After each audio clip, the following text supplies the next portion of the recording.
안녕하세요. 책 읽는 두 사람의 수다 책이다의 이준영, 조진우입니다. 오늘 저희가 두 번째로 선정한 책은 최윤필 작가의 가만한 당신이라는 책입니다. 가만한 당신의 저자인 최윤필 작가 같은 경우에는 한국일보의 선임기자로 재직하고 계시는 분인데요. 이 책 같은 경우에는 이분께서 쓰신 부고기사를 모아서 나온 책이라고 합니다. 저자 소개를 어떻게 드릴까 좀 고민을 했었는데요. 책에 담긴 내용을 한번 읽어드리는 게 오히려 큰 도움이 될 것 같아서 한번 읽어보고 이야기를 좀 나눠보도록 하겠습니다. 저자 최윤필, 1967년 경상남도 진주에서 이성애자 사내의 아이로 태어나 진주고등학교를 거쳐 1985년 서울대 사회학과에 입학했다. 방위병으로 군복무를 마친 뒤 1992년 한국일보에 입사했다. 요컨대 나는 국적, 지역, 성, 젠더, 학력 차별의 양지에 살았다. 편집부, 사회부, 경제부, 문화부, 기획 취재부 등을 거쳐 지금은 한국일보 선임 기자로 일하며 매주 약 원고지 60매 분량의 글을 쓴다.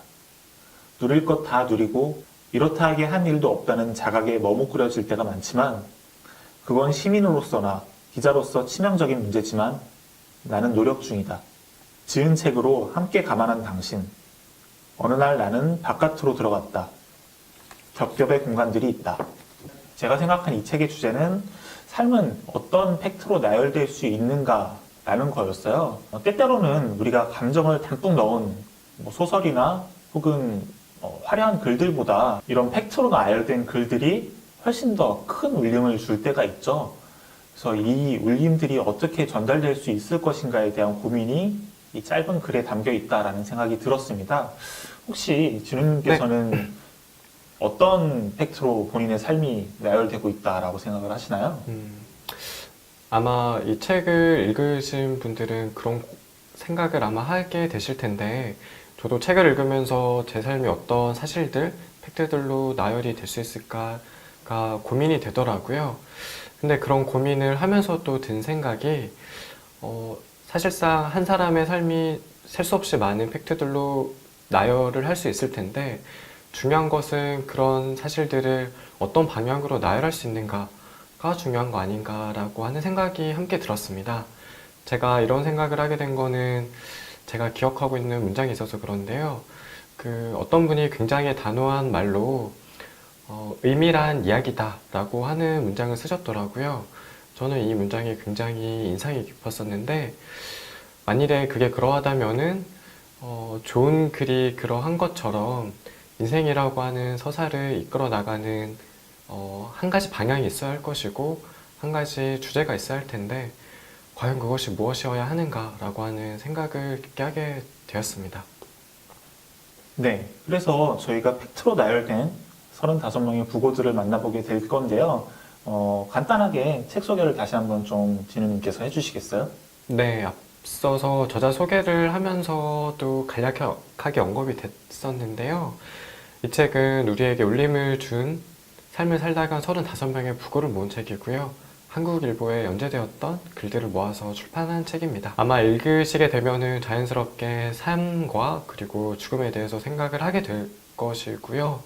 그리고 나의 삶은 어떠해야 하는가 라고 하는 질문을 깊게 물을 수 있는 좋은 계기가 되지 않을까 싶습니다. 네, 책에 대해서 조금 더 덧붙여 드리자면은 우리가 잘 알고 있는 어떤 유명 인사들보다는 우리가 잘 알지 못했던 분들에 대한 이야기가 훨씬 더 이 책에는 많이 담겨 있어요. 최윤필 작가님께서는 국내에 알려진 분들은 이미 누군가가 기억을 해주겠지만 본인이 쓴 부고기사의 주인공들은 우리가 굳이 기억하려고 하지 않으면은 기억할 수 없는 분들이기 때문에 이분들을 선정을 했다라고 말씀을 하시고요. 굉장히 다양한 분야에서 자신의 삶을 헌신한 분들의 이야기가 담겨 있다라고 생각을 하시면 될 것 같습니다. 준영 씨는 책을 읽으신 느낌이 어떠셨나요? 네, 일단 책의 카테고리를 저는 두 가지로 좀 나눠서 읽어봤어요. 첫 번째는 투쟁하는 삶이라는 카테고리로 나눠봤고요. 두 번째는 즐기는 삶이라고 이야기를 좀 나눠봤는데요. 일단 이 책에서는 투쟁하는 삶을 사신 분들이 훨씬 많습니다. 에이즈 예방 운동을 위해서 헌신하신 분도 계시고요. 동성혼 법제화를 위해서 노력하신 분들도 계시고요. 또한 어떤 분들은 여성 할례 금지 운동을 하시기도 했고, 또 어떤 분들은 챌린지 참사의 원인을 내부 고발을 통해서 밝힌 분들도 있었습니다. 이분들의 공통점은 굉장히 자신의 삶을 불살라서 노력을 했다라는 것인 것 같아요. 사실 대부분의 사람들이 이런 삶을 살기는 쉽지는 않죠. 우리가 희생을 해야 될 것들이 너무나 많기 때문인데요. 여기에 계신 주인공분들은 어떤 분들은 뭐 굉장히 살해 위협을 받기도 했고요. 또한 누군가는 그 동료들에 의해서 내부 고발을 했다는 명목하에 굉장히 많은 따돌림을 당하기도 했습니다. 그럼에도 불구하고 자신이 옳다고 믿는 것들을 이야기하기 위해서 혹은 밝혀나가기 위해서 또는 사회를 조금 더 진보시키기 위해서 노력했다는 점은 이분들의 공통점이 아닐까 싶고요. 두 번째는 즐기는 삶을 살다 간 분들이었습니다. 즐기는 삶이 그냥 뭐 단순하게 막 흥청망청 논다거나 그런 의미는 아니고요. 내가 좀 어떻게 즐겁고 재미있는 삶을 살 것인가? 그리고 그거를 통해서 어떤 영향력을 줄 것인가에 대해서 고민을 하는 분들이라고 이야기를 할 수 있을 것 같아요. 윙슈트 플라잉을 통해서 뭐 굉장히 많은 그 나라 혹은 뭐 높이들을 정복한 분들도 계시고요. 야구 경기를 하는 감독이었는데 경기가 지고 난 뒤에 나는 잘못이 없었는데 우리 애들이 다 잘못해가지고 이런 결과가 나왔다. 나는 우스꽝스러운 이야기를 하면서 분위기를 풀고 어떤 승리로 이후에 경기들을 이끈 명장에 관한 이야기도 있습니다. 그래서 이 분들의 삶이 뭐 물론 다들 굉장히 즐겁고 재미나게만 보이지만 그 즐거움들이 또 어떻게 표현될 수 있었던 것인가에 대한 또 느낌을 좀 받을 수 있었어요. 그래서 우리가 이런 삶을 모두가 살 수는 없겠지만 한 번쯤 우리가 어떻게 삶을 살아갈 수 있을지에 대한 고민할 수 있는 시간이 아니었나라는 생각을 해봤습니다. 네, 진우님께서는 네. 이 두 가지 투쟁하는 삶과 즐기는 삶 중에서 어떤 삶을 좀 살고 싶으세요? 저는 아마 저에게 주어진 삶의 조건 혹은 어떤 사회적인 환경에 따라서 많은 부분이 결정이 될 것 같은데, 만일에 어떤 그 주어진 조건이 이른바 투쟁하는 삶 혹은 어떤 사회로 적극적인 참여를 해야 되는 환경에 놓여 있다면은 그런 상황에서는 굉장히 진지하게 고민을 하지 않을까 싶습니다. 하지만은 그 인간으로서 개인적인 행복 혹은 개인적인 즐거움에 대한 욕구도 없지 않아 있기 때문에 만약에 그런 환경에 놓인다면은 굉장히 진지하고 큰 결심을 가지고 선택을 해야 될 것 같아요. 준영 씨는 어떠신가요? 네. 뭐가 어떤가요? 뭐지? 네, 저 같은 경우에는 두 가지 삶 중에 하나를 선택하라고 하면은 투쟁하는 삶을 선택하고 싶어요. 물론 뭐 즐기는 삶에 대한 갈구도 분명히 저도 굉장히 많은데, 그럼에도 불구하고, 죽음의 순간에 제가 어떤 삶을 살았다라고 스스로를 평가할 수 있을까라고 했을 때, 나는 그래도 이 사회를 위해서 뭐 아주 조금이나마 미약하게나마 어떤 역할을 했다라는 자부심을 느끼면서 죽음의 순간을 맞이하고 싶거든요. 그래서 그런 삶을 위해서라면은 물론 즐기는 삶을 통해서도 그런 방향을 갈 수도 있겠지만, 그리고 또한 투쟁하는 삶을 사신 분들께서 그 스스로를 즐기는 삶을 살아가셨겠지만 굳이 선택을 한다라고 하면은 저는 투쟁하는 삶을 선택을 해보고 싶습니다. 그러면은 진우님께서는 이 책을 어떻게 읽으셨나요? 저는 전반적인 느낌을 먼저 말씀드려야 될 것 같은데요. 그 책 속에서도 말씀드렸듯이 이 책은 부고를 모아놓은 책이잖아요. 그래서 지금은 세상에 없는 사람들, 하지만 예전에 살았던 사람에 관한 책인데, 저는 이런 살아있었던 사람들의 흔적, 지금 없는 사람에 대한 흔적을 느끼게 될 때 가끔 이상한 기분에 잠길 때가 있어요. 그러니까 이거를 삶 혹은 죽음 혹은 뭐 불가능에 대한 뭐 종합적인 느낌이라고 생각을 하는데요. 아무튼 지금 세상에 없는 사람에 대해서 생각을 한다는 게 약간 이상한 기분을 줄 때가 있더라고요. 네, 그리고 덧붙여서 몇 단편적인 생각들도 떠올랐었는데요. 이른바 사회 발전 혹은 사회 개선이라고 하는데, 책에 소개된 것처럼 아주 많은 사람들의 삶이 어떤 의미에서는 희생이 된 거 아닌가라고 하는 생각이 들었습니다. 저희가 지금 굉장히 당연하게 받아들이고 있는 어떤 삶의 조건들 같은 것이 이런 사람들의 희생을 통해서 얻어진 것이라는 사실을 또 새삼 생각을 하게 됐고요. 그리고 그런 사실들에 대해서도 또 새삼 감사한 마음을 가져야겠다라고 다시 다짐을 하게 되는 또 계기가 됐습니다. 이야기를 듣고 나니까 좀 문득 든 생각인데, 누군가의 희생을 통해서 사회가 발전해야 된다라는 거는 되게 좀 비극적일 수도 있겠다라는 생각이 좀 들어요. 이런 부고기사가 왜 도대체 나와야 했을까? 우리는 옳은 것을 옳다라고 왜 이야기할 수 없었을까? 라는 생각이 또 들기도 하면서 또 한편으로는 그것이 옳다라는 것을 설득하고 믿게 만드는 과정들이 굉장히 지난하고 복잡하기 때문에 그런 일들이 빚어졌다라는 생각이 들고요. 누군가 이 한 사람의 노력이 아니라 두 사람 혹은 세 사람 그리고 더 많은 사람들의 노력이 조금 더 합쳐지면은 그런 삶이 조금 더 빨리 올 수 있지 않을까라는 생각이 문득 좀 들었습니다. 네. 네, 뭐 거창한 말이지만은 사회 발전을 위해서 어떤 아주 특수한 사람의 특수한 노력으로 진행되는 건 아닌 것 같고, 각자가 생각하는 어떤 방향이라고 하는 것이 있을 텐데, 그 방향을 위해서 아주 사소한 참여 혹은 지금 내가 할 수 있는 정도만큼의 참여만이라도 충분한 것 같아요. 예를 들어서 나는 기아 문제가 굉장히 현실적으로 깊게 다가오고 그 문제에 굉장히 감정이 많이 공감이 된다라고 하시면은 아주 사소한 방법, 뭐 그걸 위해서 아주 거창한 활동을 하지 않아도 될 것 같고, 그런 활동을 하는 사람들에게 뭐 작은 후원을 한다든지 뭐 한 달에 5천 원, 만 원씩 그렇게만 해도 충분히 발전에 기여한다고 생각을 해요.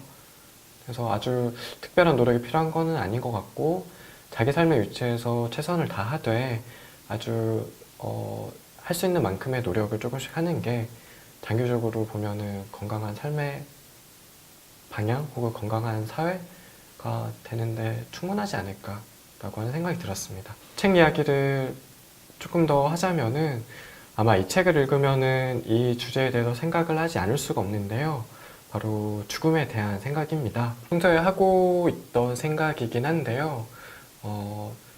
삶이 가끔은 굉장히 버거울 때가 있잖아요. 내 힘으로 견디기 어렵다라는 생각이 들 때가 있는데, 그럴 때는 아주 진지하진 않더라도 뭐 죽고 싶다라든지 아니면은 죽어야겠다라고 하는 생각이 들 때가 있기도 할 텐데, 그것과는 조금 다른 맥락으로 인간은 죽는다라고 하는 사실을 생각하는 것은 삶을 우울하게 만들거나 아니면은 침울하게 만들거나 그렇게만 하진 않는 것 같아요. 오히려 그런 사실을 상기한다는 게 그렇다면은 삶을 어떻게 살아야 하는가 라고 하는 중요한 물음을 물을 수 있는 아주 강한 계기가 된다고 생각을 하거든요. 저는 오히려 죽지 않는 것처럼 생각을 하면서 사는 것이 역설적이게도 건강한 삶에 방해가 된다고 생각을 하고, 인간은 언젠가는 죽을 수밖에 없다. 그러면 어떻게 살아야 하는가라고 하는 물음을 잊지 않고 가지고 있는 것이 좋은 삶을 위해서 중요한 거 아닌가라고 하는 생각을 평소에 하고 있습니다. 말씀하신 것처럼 죽음에 대한 이제 생각을 꾸준히 하면서 살아갈 필요도 있겠지만 또 그거에 너무 빠지지는 않으셨으면 좋겠어요. 뭐 자기 고백을 하자면은 저 같은 경우에는 우울증을 좀 겪은 적이 있고 지금도 조금 겪고 있는데 굉장히 정도가 심할 때는 나는 정말 죽고 싶어라는 생각을 그냥 아침에 일어나서 잠들 때까지 하루 종일 그 생각만을 했던 것 같아요. 일을 하고 있지만, 아, 죽고 싶다. 내가 왜 이 일을 하고 있지? 책을 읽을 때도, 아, 나 어차피 죽을 건데 왜 이 책 읽고 있지? 그런 고민들을 막 계속 했었거든요. 근데 거기에 너무 막 빠지다 보니까 굉장히 삶이 한동안이 힘들었었어요. 그리고 그 기간 동안이 제 삶에 있어서 가장 어떻게 보면 무의미한 시간이었다라는 생각도 많이 들고요. 그래서 만약에 이런 일들을 겪고 계신 분들이 있다면은 혹은 뭐 그런 고민들을 하고 계시는 분들이 있다면은 그 정도를 내가 어떻게 균형을 잡을 것인지에 대해서 고민을 한 번쯤은 해보셨으면 좋겠습니다. 네. 뭐 약을 드실 수도 있을 거고요. 아니면 상담을 받아보실 수도 있고 그게 절대 나쁜 게 아니거든요. 그러니까 꼭 한번 정말 힘든 일이 있으신 분들은 그런 것들을 고민하셨으면 좋겠습니다. 책과 관련해서 마지막으로 덧붙이고 싶은 말이 있는데요. 책에 소개되신 분들 읽으시면 아시겠지만은 아주 농도가 깊은 삶을 살았던 분들이에요. 그래서 삶을 이런 방향으로 사는 것은 필요하다고 생각을 하는데 이런 생각은 안 가졌으면 좋겠습니다. 그러니까 책에 소개된 이런 분들처럼 살아야만 된다. 혹은 이렇게 살아야만 의미 있는 삶이고 아니면 행복한 삶이다 라고 하는 생각을 강하게 가지면은 저는 그렇지만 평범한 사람으로서 여기 소개된 분들처럼 사는 거는 불가능에 가까운 것 같거든요. 그래서 이 사람처럼 살아야 된다라고 하는 생각이 너무 강하면은 거기에 비교해서 오는 약간 우울함, 뭐 좌절감 이런 게 있을 수 있으니까 방향을 이런 쪽으로 지우는 것이 괜찮다고 생각은 하나 너무 확고한 기준으로서 어떤 하나의 상을 만드는 것은 조금 지양해야 되는 거 아닌가라고 생각을 합니다. 정말 이 책에 나온 분들처럼 결과물을 만들어내기 위해서는 굉장히 많은 노력이 필요하기도 하지만 이거랑 더불어서 굉장히 또 많은 운들이 사실은 필요한 것 같아요. 우리가 과정이나 방향은 하나의 선택지를 향해서 꼭 가야겠지만 그것이 반드시 어떤 결과를 낳을 것이다. 혹은 반드시 결과를 내야 돼. 라는 생각을 하시면은 오히려 더 삶이 고통스럽고 또 그 결과물을 향해서 가지 못하게 되는 그 우려도 생기니까요. 그런 고민들을 하시기보다는 순간순간 같이 최선을 다하면서 살아갈 수 있으면 좋을 것 같습니다. 네. 지금까지 이야기를 한번 나눠봤고요. 저희가 마무리하는 차원에서 각자 책의 한 줄 평을 이야기해보는 시간을 좀 가져보도록 하겠습니다. 준영 씨는 한 줄 평으로 요약을 한다면은 어떻게 하시겠어요? 네, 제가 처음에 이야기했던 내용이랑 좀 겹쳐 있는 것 같은데요. 팩트로 나열될 수 있는 삶의 아름다움이라고 이야기를 하고 싶어요. 우리가 정말 많은 글의 방식들이 있어요. 되게 화려하게 이야기를 할 수도 있고, 막 거창하게 어떤 멋진 삶을 살았고, 근데 이 책에서는 그런 이야기는 담겨 있지 않습니다, 사실은. 그냥 이 사람은 언제 태어났고, 어떻게 무슨 행동을 했고, 이 사람이 무슨 생각을 가지고 있었고, 무슨 결과가 있었고, 혹은 무슨 과정들이 있었다. 네. 그럼에도 불구하고 거기서 오는 감정들이 분명히 있거든요. 그래서, 아, 나는 정말 이렇게 팩트로 나열됐을 때 나의 삶이 아름다워질 수 있을까? 나는 그렇기 위해서는 어떻게 해야 될까라는 고민을 좀 하게 되는 책이었던 것 같습니다. 굉장히 전 재밌게 읽은 책 중에 하나였어요. 진우님은 어떤 생각을 하셨나요? 저는 이 책에 관해서 짧게 말을 하자면은 자신의 부고를 쓴다면 어떻게 될까 정도가 될 것 같은데요. 제가 앞서 말씀을 했던 맥락 속에 있는 건데 아마 이런 생각들이 내가 어떻게 살아왔고 그리고 앞으로는 어떻게 살아야 되는가에 대한 그런 생각을 하게 되는 좋은 계기가 될 수 있을 것 같아요. 그래서 만일에 내가 세상에 없을 때 나의 부고는 어떻게 정리가 될까? 를 생각을 하면은 좀 삶의 방향이라든지 아니면은 뭐 삶의 지향점 그런 거에 대해서 생각을 할 수 있는 좋은 계기가 될 것 같습니다. 네, 오늘 가만한 당신을 함께 이야기를 해봤는데요. 이 이야기는 여기서 좀 마무리를 하도록 하고요. 다음 책 소개를 미리 한번 드려보도록 할게요. 다음 책은 뭔가요? 네, 다음은 이쿠타가와 류노스케의 나생문이라고 하는 책인데요. 아마 영화로도 만들어져 있고 네. 영화를 보신 분도 계실 텐데 그 영화의 줄거리와는 조금 다른 내용입니다. 그래서 영화 내용이 아니라 책 내용을 기준으로 이야기를 나눠볼 거고요. 그리고 저희가 처음 했던 단식 광대와 비슷하게 분량이 굉장히 짧습니다. 그래서 읽기 좋고, 네, 읽기 좋고 여러 번 읽기에 부담이 없으니까 이거를 한번 읽고 조금 천천히 이야기를 나눠보는 시간을 다시 한번 가지도록 하겠습니다. 네, 오늘 책이다는 여기서 마무리를 하도록 하고요. 다음 시간에 또 한번 재밌는 책 이야기로 돌아오도록 하겠습니다. 마무리를 해야겠죠? 어떻게 하죠? 지난번 했던 것처럼 하는 게 낫지 않을까요? 어떻게 했더라? 안녕! 그래, 안녕.